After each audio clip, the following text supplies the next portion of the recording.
सरकार की 30 जनवरी 2026 की वन टाइम टैक्स अधिसूचना के विरोध में आज ट्रांसपोर्ट व्यापारियों की एक बैठक आयोजित की गई। बैठक में वक्ताओं ने कहा कि बिना संक्रमण काल के पूर्व पंजीकृत वाहनों पर एक मुश्त 15 वर्ष का टैक्स लागू करना अनुचित है, जबकि परमिट 5 वर्ष का होता है। इससे हजारों ट्रांसपोर्टर आर्थिक संकट में हैं और 2 लाख से अधिक वाहन इस समय प्रभावित हो रहे हैं। बैठक में मांग की गई कि 30 जनवरी 2026 से पहले पंजीकृत वाहनों पर पुरानी टैक्स व्यवस्था बहाल की जाए तथा पहले से जमा टैक्स का समायोजन किया जाए।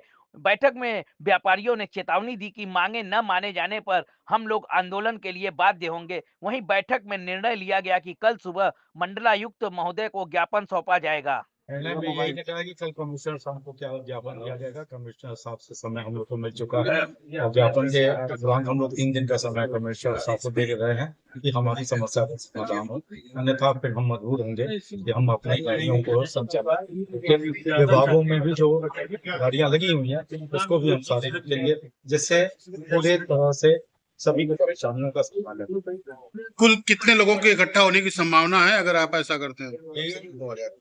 2000 कम से कम बनारस टैक्सी एसोसिएशन के मेंबर्स हैं जो अपनी गाड़ियां तो अधिक से अधिक संख्या में हम लोग वहाँ पे।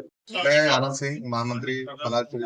आज यहाँ पे किस बैठक की गई है? आज ये बैठक इसलिए हो गई है कि जिस तरीके से लाइफ टाइम टैक्स को दिया गया है और पुरानी दोनों पे टैक्स लिया जा रहा है। पहले का स्लैब होता था 3 महीने का और साल भर का और लाइफ टाइम टैक्स का।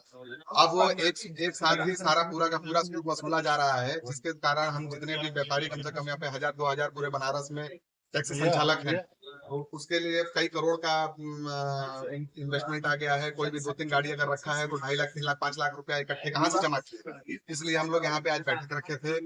हम लोग कल परसों में कमिश्नर के यहाँ विज्ञापन भी देंगे। अगर हमारी सुनवाई नहीं की जाती है तो हम लोग एक बड़े धरना प्रदर्शन का आह्वान करेंगे और सारी चीजों को रोकेंगे और हड़ताल करेंगे। बनारस टूरिज्म में इतना बड़ा एक हब है पूरे उत्तर प्रदेश में और पूरे भारत में कि यहाँ पे सारी टैक्सी संचालक रोक दी जाएगी।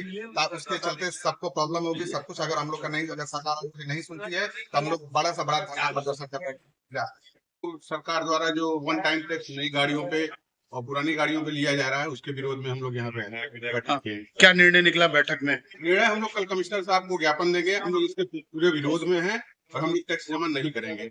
अगर ये लोग नहीं मानते हैं तो हम लोग फिर हड़ताल करेंगे निश्चित। अब हड़ताल की बात आ गई और अगर जैसे आपने बताया कमिश्नर साहब से अगर बातें नहीं बन पाई तो कितने लोगों में हड़ताल में शामिल होने की संभावना? जैसे यहाँ जितने मैक्सिमम जितने भी कम से कम 1000 गाड़ियां 2000 गाड़ियां कम से कम खड़ी हो रहेंगी। कोई भी टैक्सी गाड़ी हम लोग चलने नहीं सकते।